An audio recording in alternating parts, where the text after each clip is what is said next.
नमस्कार दोस्तों, आप सभी लोगों का स्वागत है आपके अपने यूट्यूब स्टडी विथ मंतोष में। आज हम लोग प्रैक्टिस सेट देखेंगे जियोग्राफी का, जो आपके ये स्टेट, बीपीएससी और डीएसएस भी लगा है। इस सब एग्ज़ामों के लिए महत्वपूर्ण है। ठीक, आइए बिना समय गवाए शुरू करते हैं आज के प्रश्नों को, जिसमें आज का पहला प्रश्न है, संसद द्वारा आपदा प्रबंधन बिल यानी विधेयक पारित हुआ था। तो संसद द्वारा आपदा प्रबंधक विधेयक कब पारित हुआ था? ऑप्शन है 2002 में, 2005 में, 2009 में, 2013 में। सही ऑप्शन कौन सा है? सही ऑप्शन है ऑप्शन नंबर बी, 2005 में। 2005 में विधेयक पारित हुआ था। चलिए अगला प्रश्न देखते हैं। अगला प्रश्न है कि अंतर्राष्ट्रीय मौसम संगठन द्वारा प्रमाणित निम्नलिखित में से कौन तत्व को नीचे दिए गए संकेत द्वारा दर्शाता है? इसमें कौन सा दर्शाता है अंतर्राष्ट्रीय मौसम संगठन द्वारा? ऑप्शन है, चित्र दिया हुआ है,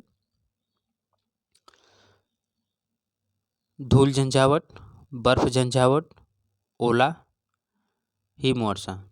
इसका सही ऑप्शन कौन सा है? सही ऑप्शन है ए, बर्फ झंझावट को दर्शाता है। ठीक, और जो इस तरह से दर्शाता है, इस तरह से, इस तरह, ये होता है ओला, ये ओला। ठीक, चलिए अगला प्रश्न देखते हैं। अगला प्रश्न है कि किस महादेश में ओपेक के सदस्य देशों की अधिकतम संख्या है? तो कौन से महादेश? महादेश मतलब महाद्वीप, महादेश मतलब महाद्वीप होता है। तो किस महाद्वीप में ओपेक जो है, ओपेक, ओपेक का फुल फॉर्म क्या है पहले वो देख लीजिए। इसका है ऑर्गेनाइजेशन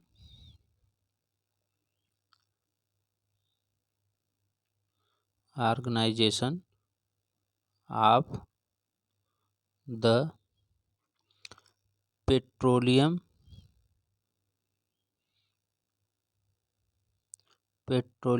एक्सपोर्टिंग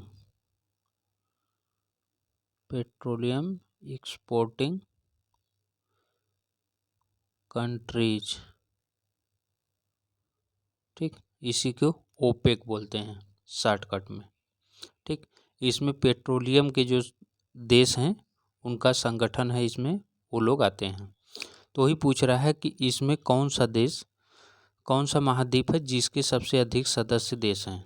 ऑप्शन है एशिया, दक्षिण अमेरिका, अफ्रीका, यूरोप। इसका सही ऑप्शन कौन सा है? इसका सही है option number C, Africa. Africa महाद्वीप के ज़्यादा देश इसमें आते हैं। टोटल इसमें 13 देश आते हैं, टोटल 13 देश आते हैं। 13 देशों में सबसे ज़्यादा अफ्रीका महाद्वीप के है। अगर देशों के नाम जानना चाहते हैं कि देखिए तो मैं लिख देता हूँ। देखिए, अल्जीरिया,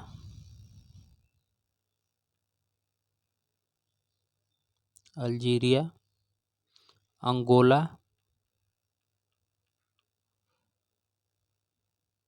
गिनी,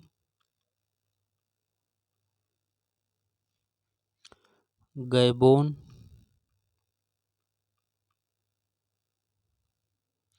लीबिया,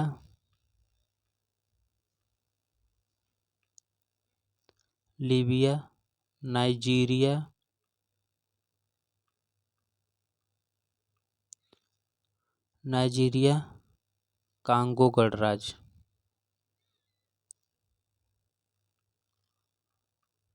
कांगो गणराज्य। ये इतने हैं अफ्रीका महाद्वीप के, ये सब अफ्रीका महाद्वीप के हैं। ठीक, उसके बाद एशिया के कौन कौन हैं? एशिया के हैं ईरान, इराक,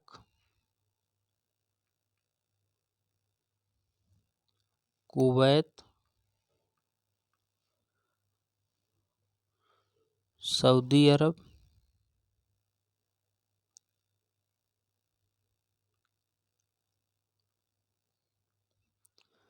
संयुक्त अरब अमीरात मतलब यूएई। ठीक। और दक्षिण अमेरिका का वेनेजुएला, यही हैं सब पूरे देश। अफ्रीका में अल्जीरिया, अंगोला, गिनी, गैबोन, लीबिया, नाइजीरिया, कांगो गणराज्य। एशिया में ईरान, इराक, कुवैत, सऊदी अरब, यूएई मतलब संयुक्त अरब अमीरात, और दक्षिण अमेरिका के वेनेजुएला। ठीक, चलिए अगला देखते हैं। अगला प्रश्न है, हम्बनटोटा बंदरगाह में चीन की भूमिका के कारण किस पड़ोसी देश के साथ भारत के संबंध तनावपूर्ण हो रहे हैं? ऑप्शन है बांग्लादेश, पाकिस्तान, मालदीव, श्रीलंका। सही ऑप्शन है श्रीलंका। ये हम्बनटोटा बंदरगाह जो है ये श्रीलंका में। ठीक, अगला प्रश्न देखते हैं। निम्नलिखित में से किस पंचवर्षीय योजना में उद्योगों के प्रादेशिक प्रकीर्णन के लिए विकास केंद्रों की स्थापना का गुणात्मक प्रस्ताव लाया है? ऑप्शन, तृतीय पंचवर्षीय योजना, पांचवी पंचवर्षीय योजना, सातवीं पंचवर्षीय योजना, आठवीं पंचवर्षीय योजना।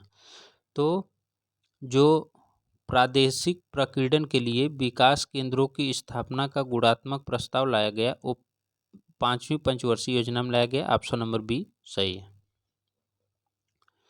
ठीक, अगर पांचवी पंचवर्षीय की बात करें तो ये योजना आई कब थी? 1 अप्रैल 1974 में प्रारंभ हुई थी और मार्च यानी 31 मार्च 1979 को समाप्त हुई। ठीक, इसका मुख्य उद्देश्य था जो है गरीबी उन्मूलन और आत्मनिर्भरता। क्या मुख्य उद्देश्य था इसका? गरीबी उन्मूलन और आत्मनिर्भरता।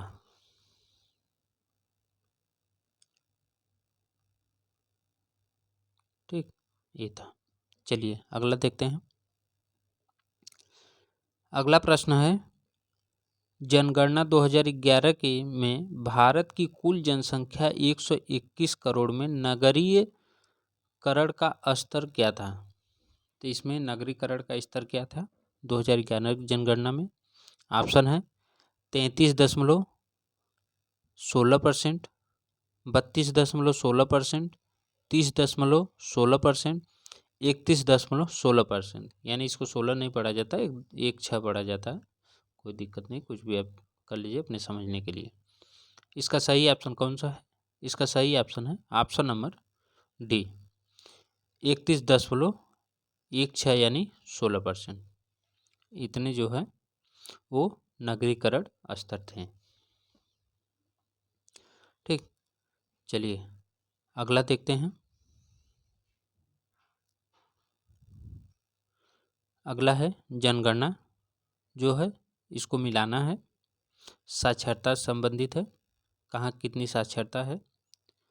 देखिए दिया है त्रिपुरा में 91.33%, गोवा में 94%, मिजोरम 88.70%, केरल में 87.22%। तो इसका सही ऑप्शन कौन सा है जो है? तो इसका सही ऑप्शन है, ऑप्शन नीचे दिया हुआ है, देख सकते हैं, ये है नीचे ऑप्शन दिया हुआ। ठीक, देख लीजिए। आइए इसका मिलान कर देते हैं। पहले देखिए त्रिपुरा में हो जाएगा 87.22%। डी। गोवा का हो जाएगा 88%। सी। मिजोरम का 91%। और केरल का 94%।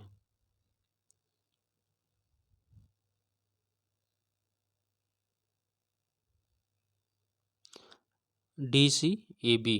ठीक, केरल का सबसे साधारण है 94%, आराम से पकड़ लीजिए, उसके बाद बाकी सब में ला लीजिए। ठीक, इसका सही ऑप्शन कौन सा है? सही ऑप्शन है ऑप्शन नंबर बी। चलिए अगला प्रश्न देखते हैं। अगला प्रश्न है कि 2011 की जनगणना के अनुसार कौन से केंद्र शासित प्रदेश की जनसंख्या घनत्व सबसे अधिक है? ऑप्शन है पुडुचेरी, दमन दीव, चंडीगढ़, लक्षद्वीप।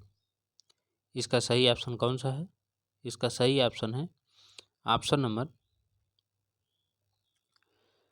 सी, चंडीगढ़। ठीक, इसमें चंडीगढ़, क्योंकि सबसे अधिक तो दिल्ली का है, दिल्ली का जनसंख्या घनत्व, लेकिन दिल्ली यहाँ ऑप्शन में नहीं है। दिल्ली का है 11,320। ठीक, और चंडीगढ़ का 9,258 व्यक्ति प्रति वर्ग किलोमीटर। पुडुचेरी का है 2,547। 2,547। अगला प्रश्न है 2001 से 2011 की जनगणना के अनुसार भारत की जनसंख्या वृद्धि दर क्या थी? ऑप्शन है 17.79, 17.69, 17.59, 17.51। सही ऑप्शन इसका कौन सा है? सही ऑप्शन है ऑप्शन नंबर बी, 17.69। ठीक, वैसे 17.5% लोग मानते हैं, लेकिन ये इक्वल जो है वो 17.69 माना हुआ है।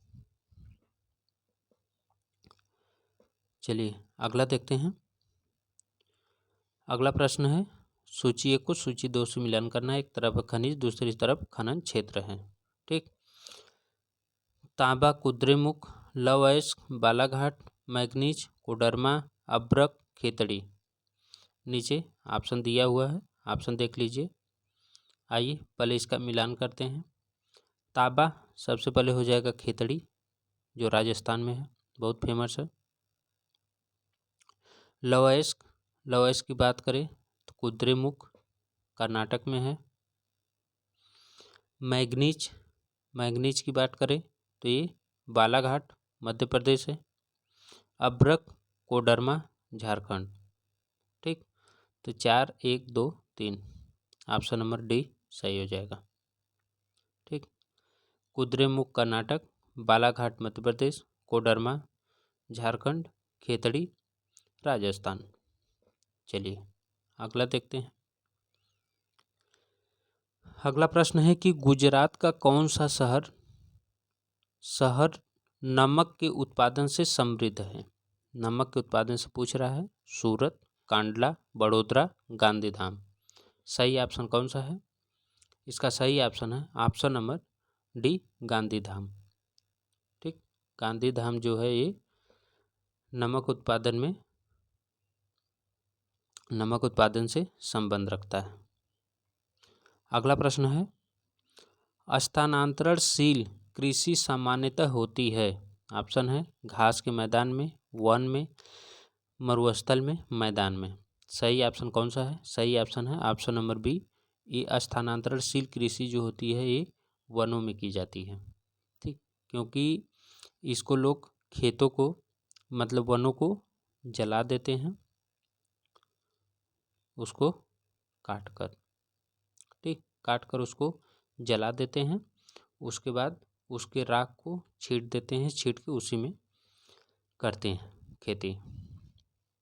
हमारे यहाँ पूर्वोत्तर राज्य में इसे झूम कृषि कहा जाता है, झूम। चलिए अगला प्रश्न देखते हैं। अगला प्रश्न है कि एस प्रकार की जलवायु भारत के निम्नलिखित राज्यों में किसमें पाई जाती है? ऑप्शन है गुजरात, पंजाब, तमिलनाडु, असम। सही ऑप्शन कौन सा है? इसका सही ऑप्शन है ऑप्शन नंबर सी, ए तमिलनाडु में पाई जाती है। और ये जलवायु किसका है? तो ये कोपेन का है। कोपेन का जलवायु जो है एस नाम उसमें दिए थे। ठीक। और इनका अगर कोपेन का पूरा जलवायु पढ़ना है तो टीष्टी पिष्टी का जो प्लेलिस्ट है उसमें दिया हुआ, जाके आप आराम से पढ़ सकते हैं देखकर। उसमें पूरा बताया हूँ मैं डिटेल इसका। ये यहाँ पे जो है ठंडी के मौसम में बारिश होती है। ठीक। चलिए अगला प्रश्न देखते हैं। अगला प्रश्न है कि अगस्त्यमलाई जैवमंडल आरक्षित क्षेत्र भारत के निम्नलिखित में से किस राज्य में स्थित है? ऑप्शन है केरल, आंध्र प्रदेश, कर्नाटक, सिक्किम। इसका सही ऑप्शन कौन सा है? सही ऑप्शन है ऑप्शन नंबर ए केरल। केरल में जो है अगस्त्यमलाई जैवमंडल आरक्षित क्षेत्र स्थित है। ठीक। चलिए अगला प्रश्न देखते हैं।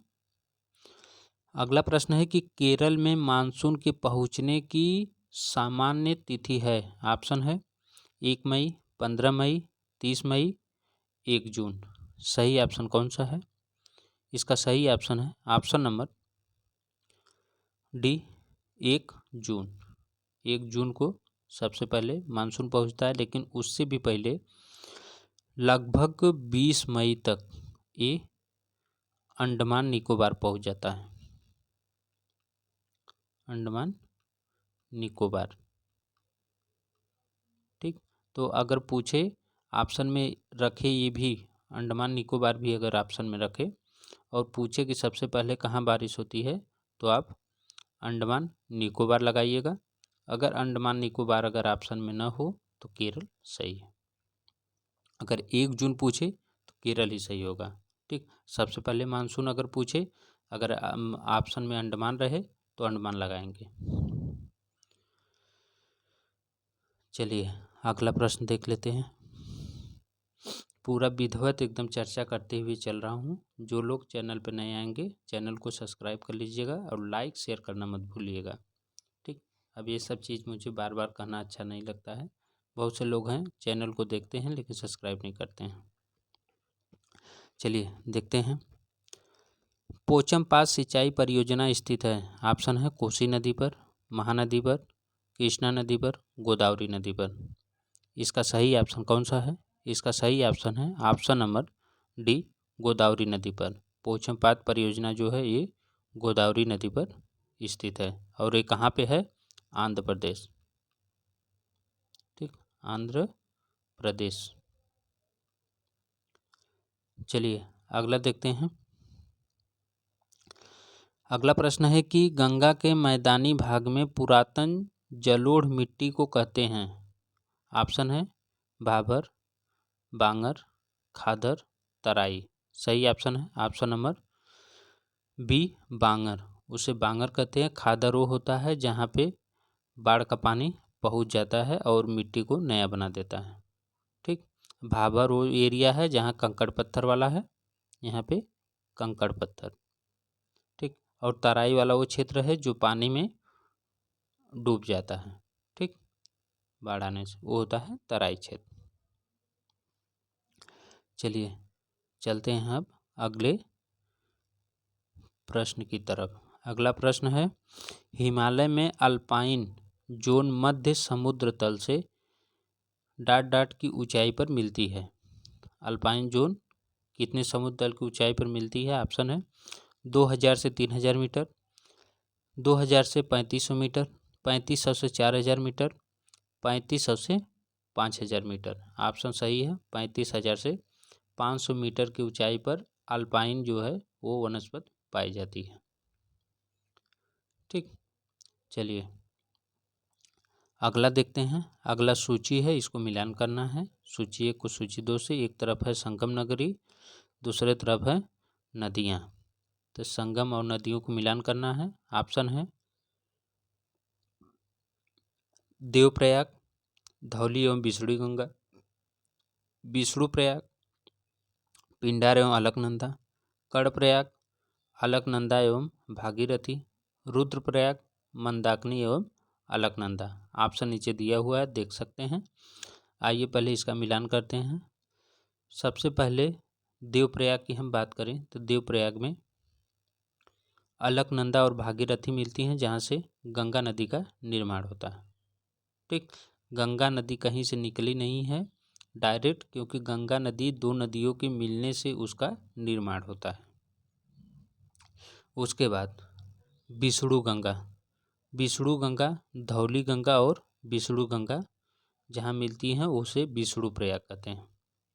ठीक, कर्णप्रयाग, कर्णप्रयाग में पिंडार और अलकनंदा मिलती हैं। रुद्रप्रयाग में मंदाकिनी और अलकनंदा मिलती हैं। ठीक, तो 3, 1, 2, 4 ऑप्शन इसमें रखा है BCAD, ऐसे करके ऑप्शन रखा है, और यही ऑप्शन नंबर D सही हो जाएगा। ऑप्शन नंबर D सही हो जाएगा। ठीक, बाकी ऐसे अगर मिलाना है तो ऐसे देख लीजिए, ऐसे क्लियर हो गया, मैं पूरा मिला दिया हूँ। ठीक, देवप्रयाग, अलकनंदा, भागीरथी, विष्णु प्रयाग, धौली एवं विष्णु गंगा, कर्णप्रयाग, पिंडार एवं अलकनंदा, रुद्रप्रयाग, मंदाकिनी एवं अलकनंदा। चलिए अगला प्रश्न देखते हैं।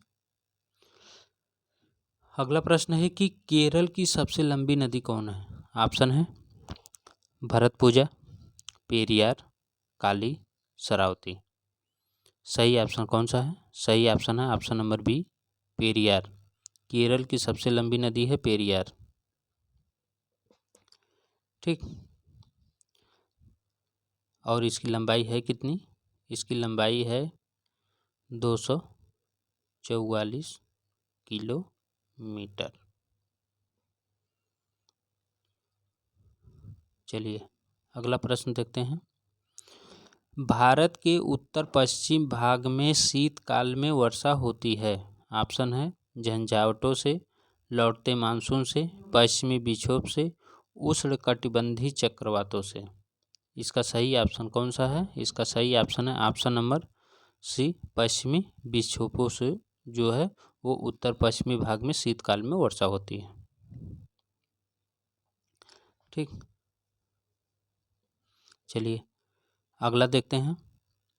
अगला प्रश्न है कि कुल्लू घाटी पर्वत श्रेणियों के बीच अवस्थित है। कुल्लू घाटी पर्वत श्रेणियों के बीच अवस्थित है। ऑप्शन है धौलाधर एवं पीर पंजाल, रणज्योति एवं नाग टिब्बा, लद्दाख एवं पीर पंजाल, मध्य हिमालय एवं शिवालिक। सही ऑप्शन है ऑप्शन नंबर ए, धौलाधर एवं पीर पंजाल के बीच में। ठीक, चलिए अगला प्रश्न देखते हैं।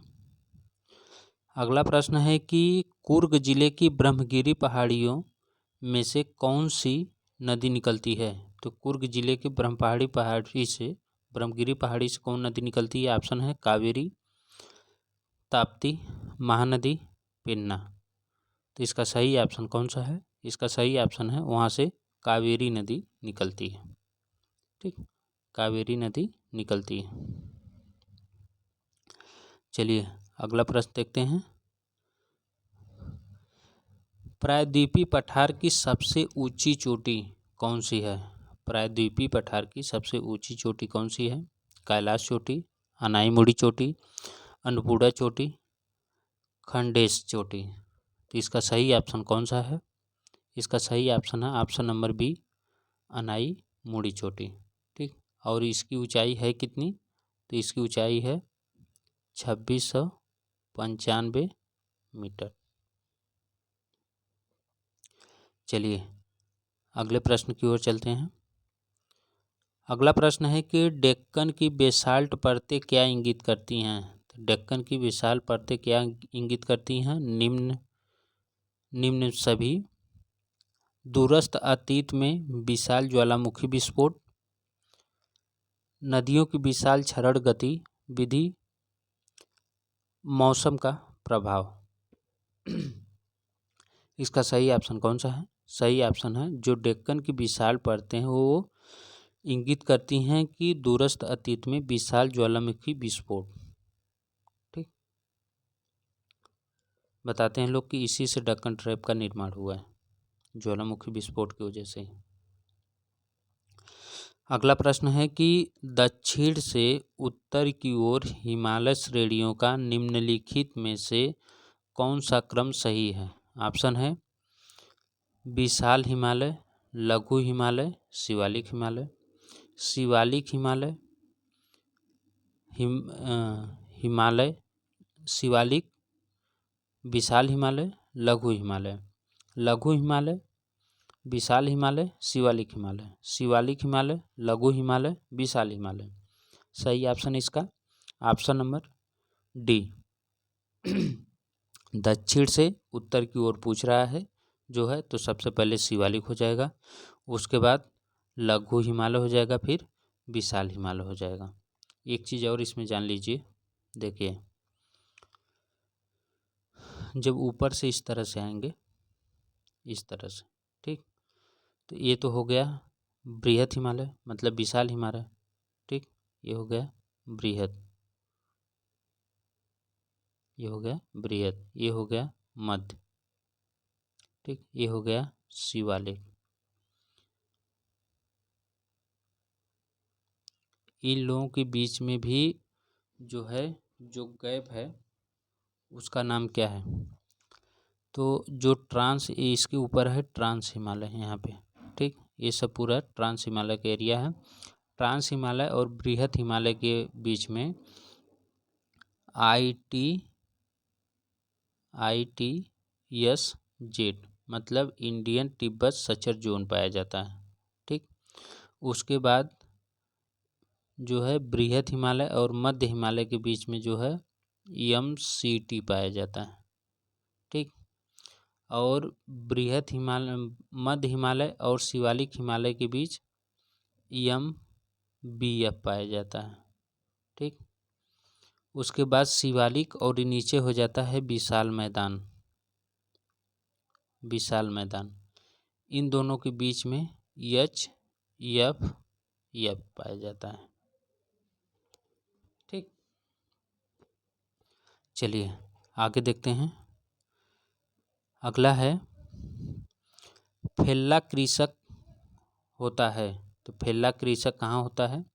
ऑप्शन है मिस्र का, बर्मा का, जर्मनी का, ब्राज़ील का। इसका सही ऑप्शन कौन सा है? इसका सही ऑप्शन है ऑप्शन नंबर ए, मिस्र का। मिस्र में जो कृषक होते हैं उन्हें फेल्ला कहा जाता है। ठीक, अब ब्राज़ील में क्या बोला जाता है? ब्राज़ील में रोका। चलिए अगला प्रश्न देखते हैं। अगला प्रश्न है कि दिए गए भारतीय राज्यों के गठन का निम्नलिखित में से कौन सा सही कालानुक्रम है? तो कौन सा कालानुक्रम सही है? ऑप्शन है हिमाचल प्रदेश, सिक्किम, गुजरात, हरियाणा। गुजरात, हरियाणा, हिमाचल प्रदेश, सिक्किम, हिमाचल प्रदेश, हरियाणा, गुजरात, सिक्किम, गुजरात, सिक्किम, हरियाणा, हिमाचल प्रदेश। तो इसका सही ऑप्शन है option number D, Gujarat, Sikkim, Haryana, Himachal Pradesh. Gujarat की अगर बात करें तो गुजरात जो है 1 मई 1960 को बना था। ठीक, उसके बाद सिक्किम की बात करें जो है सिक्किम,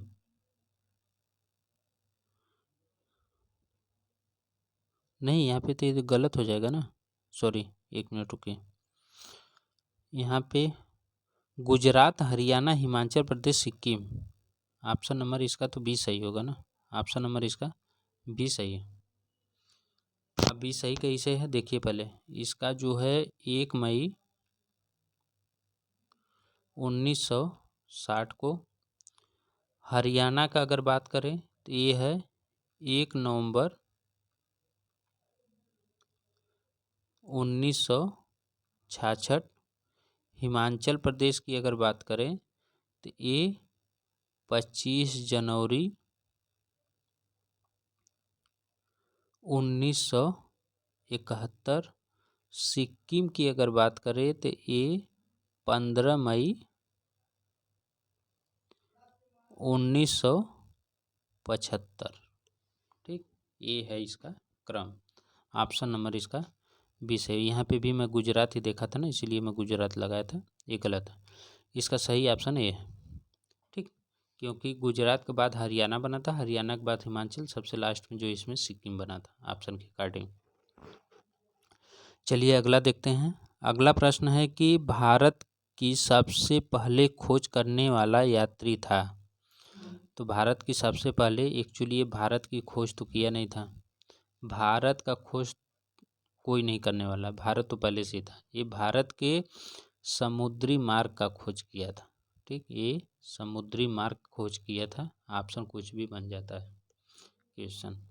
इसका ऑप्शन है Vasco D gamma, Columbus, Magellan, captain cook. सही ऑप्शन है ऑप्शन नंबर ए, वास्को डी गामा है। ये 1498 में आया था भारत में। 1498 में ये भारत में आया था। यही जो है सबसे पहले समुद्री खोज किया था। ठीक, कोलंबस जो है, कोलंबस ये अमेरिका का खोज किया था। अमेरिका का कब किया था? 1492 में, और इसका नाम नई दुनिया दिया था, नई दुनिया। और कैप्टन कुक जो थे ये ऑस्ट्रेलिया वाले क्षेत्र का खोज किए थे। चलिए अगला प्रश्न देखते हैं। अगला भी मिलाने वाला है सूची 1 और सूची 2 को। एक तरफ है झील, दूसरी तरफ राज्य। सांभर झील तमिलनाडु, लोनार झील उत्तराखंड, पुलिकट झील राजस्थान, नौकचिया महाराष्ट्र। ठीक, तो आइए पहले इसका मिलान करते हैं। देखिए ऑप्शन नीचे दिया हुआ है। सांभर झील जो है बहुत फेमस है राजस्थान की। ठीक, उसके बाद लोनार झील, ये ज्वालामुखी झील है जो है, ये है महाराष्ट्र की। ठीक, उसके बाद पुलिकट झील है, पुलिकट झील बहुत फेमस है, ये है तमिलनाडु की। ठीक, ये तमिलनाडु और आंध्र प्रदेश के बॉर्डर पे है। नौकुचिया झील उत्तराखंड। ठीक, 3 4 1 2 ऑप्शन नंबर डी सही है। इस तरह से करिए, क्लियर हो जाएगा सब। चलिए अगला देखते हैं। अगला प्रश्न है कि भूदान आंदोलन निम्न में से किस पंचवर्षीय योजना के दौरान आरंभ हुआ? ऑप्शन है 1 2 3 4। इसका सही ऑप्शन कौन सा है? इसका सही ऑप्शन है ऑप्शन नंबर 1। ठीक, भूदान आंदोलन जो है, इसका जो पहल किए थे वो कौन किए थे? तो विनोबा भावे किए थे। विनोबा भावे कब किए थे? 1951 में। 1951 में विनोबा भावे किए थे। अगला प्रश्न है कि भारत में ज्वारी शक्ति उत्पादन की सर्वाधिक संभावनाएं हैं। ऑप्शन है मालाबार तट, कोकर तट, गुजरात तट, कोरोमंडल तट। सही ऑप्शन है ऑप्शन नंबर सी, गुजरात तट। ज्वारी शक्ति का सर्वाधिक संभावना जो है वो गुजरात तट पे है। ठीक, चलिए अगला देखते हैं। अगला प्रश्न है कि निम्न में से किस अधिनियम के प्रावधानों द्वारा जलयानों और अपतटीय मंचों से होने वाले प्रदूषण का नियंत्रण भारत सरकार द्वारा होता है? ऑप्शन है मेजर पोर्ट ट्रस्ट अधिनियम 1963, मर्चेंट शिपिंग अधिनियम 1958, तटरक्षक अधिनियम 1950, समुद्री क्षेत्रीय अधिनियम 1976। इसका सही ऑप्शन है option number B, merchant shipping अधिनियम 1958। अगले प्रश्न की अगर बात करें तो अगला प्रश्न है,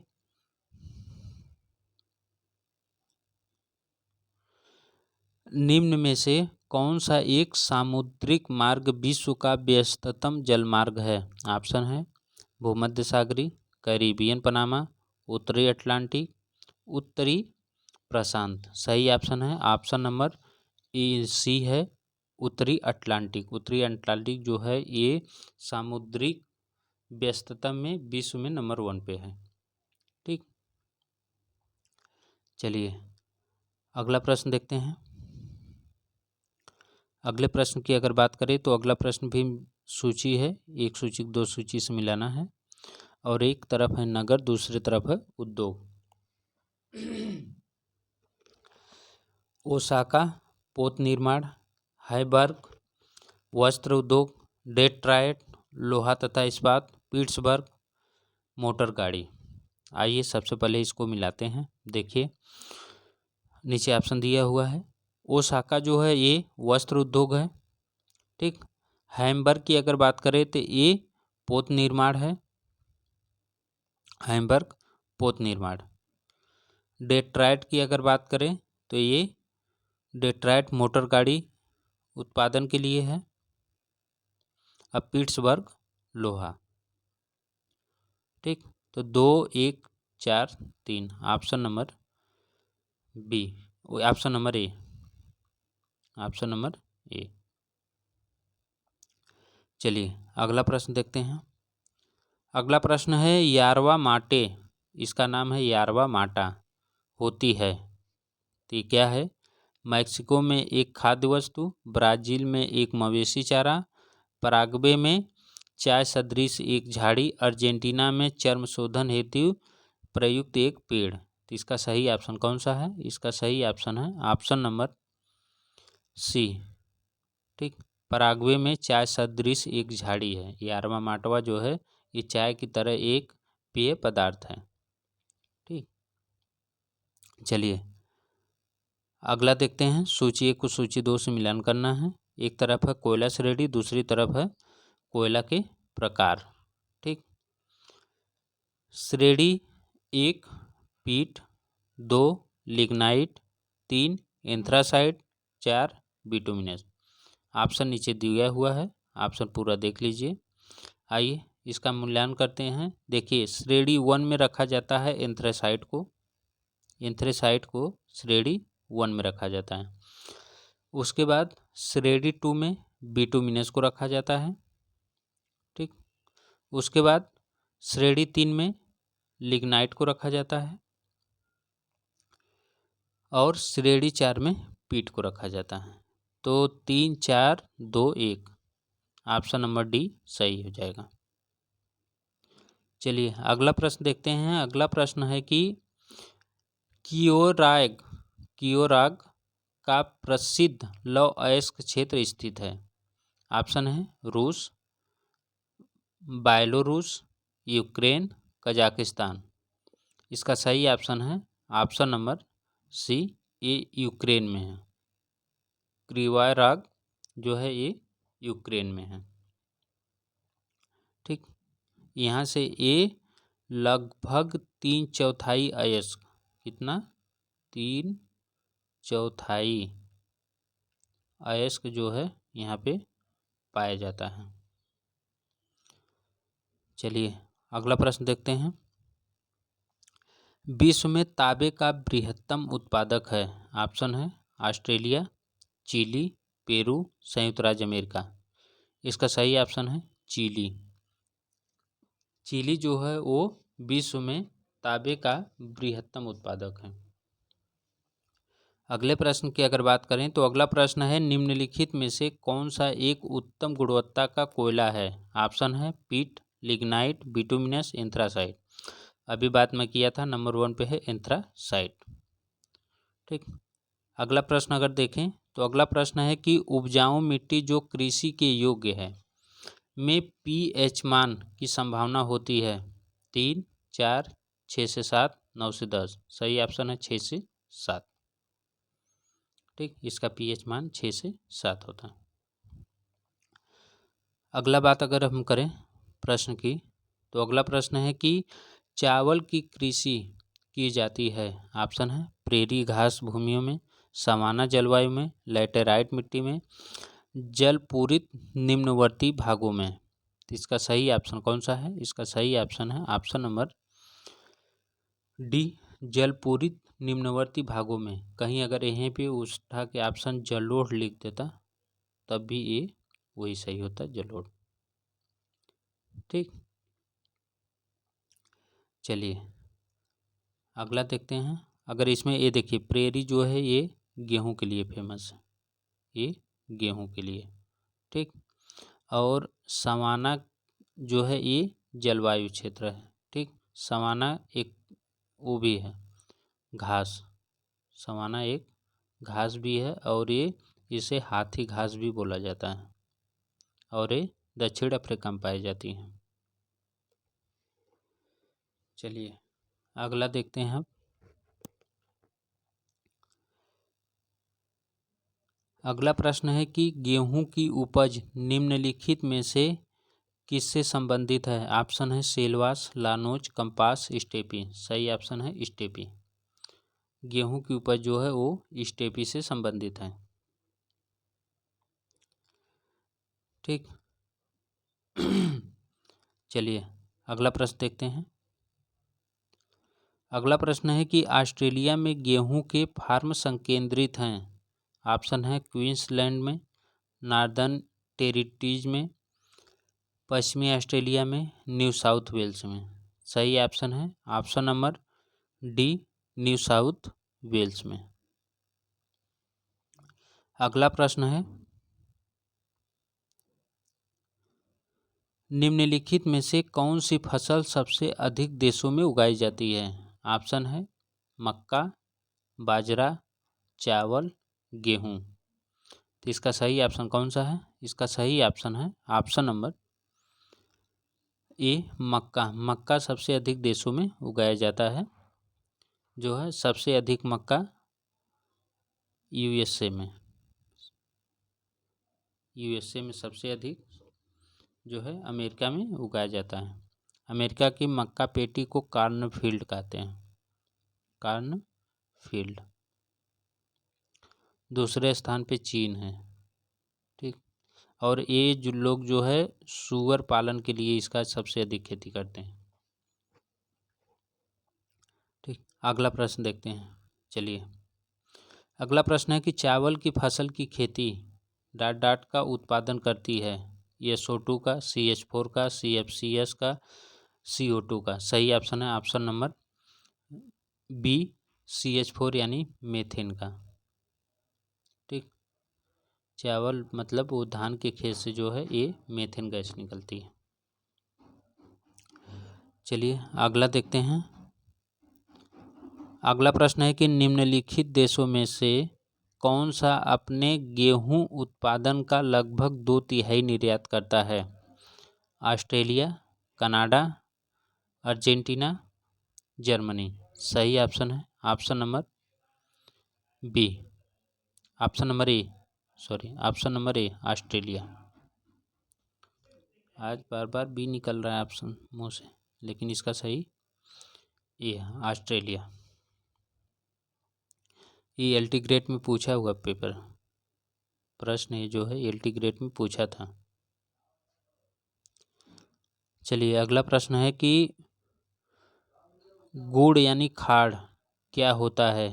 ऑप्शन है पेड़ से प्राप्त सफ़ेद चिपचिपा गोंद, चिपचिपा तरल रबर, ताजे पानी में रहने वाले जीव, गन्ने से प्राप्त होने वाले काले भूरे रंग की चाशनी होती है। तो इसका सही ऑप्शन कौन सा है? इसका सही ऑप्शन है ऑप्शन नंबर डी, जो है गुड़ खाड़ जो होता है ये गन्ने से प्राप्त होने वाला काले भूरे रंग का चाशनी होती है। अगला प्रश्न है कि निम्न में से कौन सा देश ईख का सबसे बड़ा उत्पादक है? वो भी टनों में पूछ रहा है। ऑप्शन है भारत, ऑस्ट्रेलिया, पाकिस्तान, ब्राज़ील।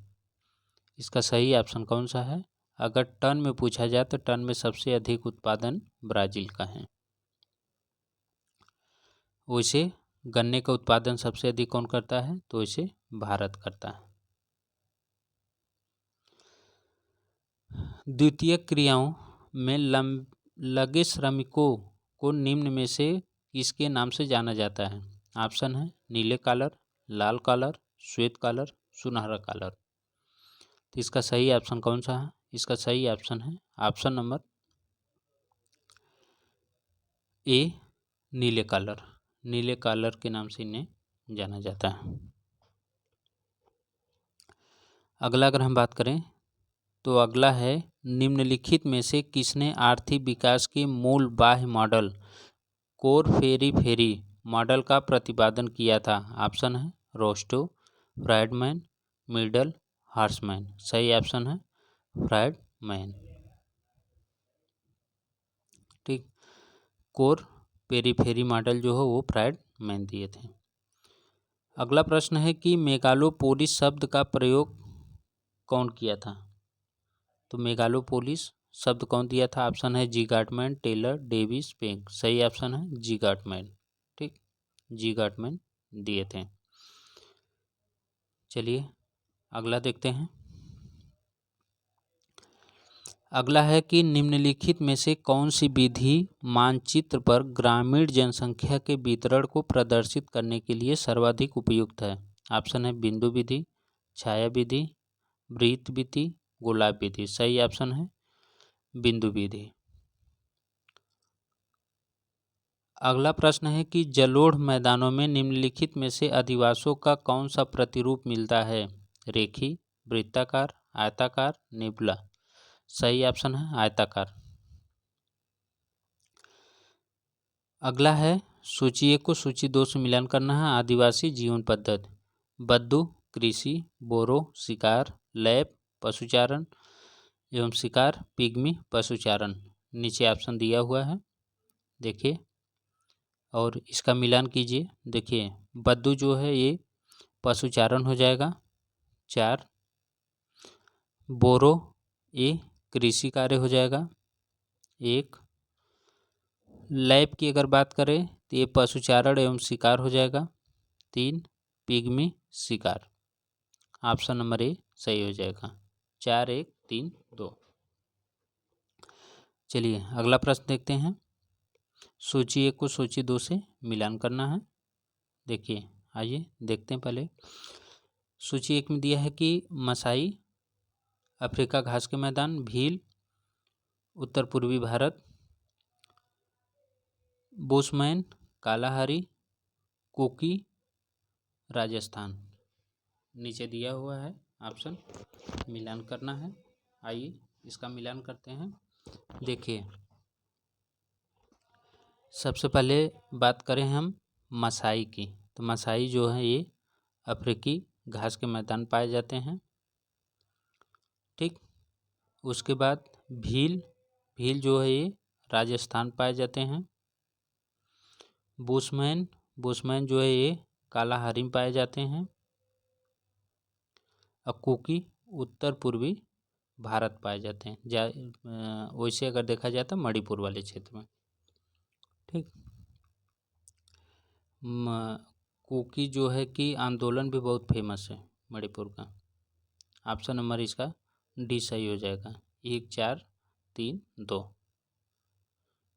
अगला है हाटेन टास्क है। हाटेन टास्क क्या है? ऑप्शन है भूरे रंग के श्रीलंका के नेग्रिटास, दक्षिण पश्चिम अफ्रीका के पीले चर्म रोग, पूर्वी अफ्रीका के नेग्रिटास, कांगो बेसिन के पिग्मी। तो इसका सही ऑप्शन है ऑप्शन नंबर बी, दक्षिण पश्चिम अफ्रीका के पीले चर्म रंग के लोग। अगला है निम्न में से किस प्रजाति के घर कराल कहलाते हैं? तो कराल किसे कहा जाता है? ऑप्शन है बुशमैन, किर्गिज, मसाई, सेमांग। इसका सही ऑप्शन है ऑप्शन नंबर सी, मसाई। अगला प्रश्न है कि मध्यवर्ती अवसरों का सिद्धांत, थ्योरी ऑफ इंटरवेनिंग अपॉर्चुनिटी का प्रतिपादन निम्नलिखित में से किसने किया था? ऑप्शन है E.G. रेविस्टिन, G.K. जीप, D.J. बोक, एस स्टोपर। इसका सही ऑप्शन है ऑप्शन नंबर डी, एस स्टोपर। ठीक, मध्यवर्ती अवसरों का सिद्धांत एस स्टोपर दिए थे। अगला प्रश्न है कि शुद्ध प्रजनन दर का कौन सा मूल्य प्रतिस्थापन के बराबर है? ऑप्शन है 2.1, 2, 1, 0.5। इसका सही है ऑप्शन नंबर सी, 1। अगला प्रश्न है निम्न में से कौन पर्यावरणीय नियतिवाद का समर्थक नहीं है? ईसी सेम्पुल, कार्ल सावर, हंटिंगटन, रेड जेल। सही ऑप्शन है ऑप्शन नंबर बी, कार्ल सावर। ठीक, अगला प्रश्न है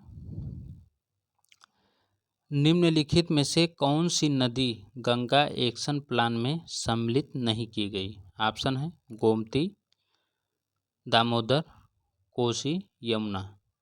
इसका सही ऑप्शन है option number B, Damodar. Damodar जो है गंगा एक्शन प्लान में सम्मिलित नहीं की गई है। अगला है रुको और जाओ निश्चयवाद की संकल्पना को प्रतिपादित किया था।